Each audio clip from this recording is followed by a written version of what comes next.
মাধব, কেন কিছু মানুষ খুব শান্ত আর জ্ঞানী প্রকৃতির হয়, আবার কিছু মানুষ সবসময় রাগী ও অলস হয়? হে অর্জুন, প্রকৃতিতে তিনটি গুণ আছে যা মানুষের জীবনকে নিয়ন্ত্রণ করে।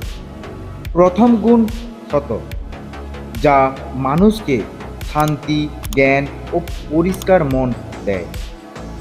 দ্বিতীয় গুণ হচ্ছে রজ, যা মানুষকে সবসময় দৌড়াতে বাধ্য করে, লোভ, ইচ্ছা আর কর্মের পেছনে।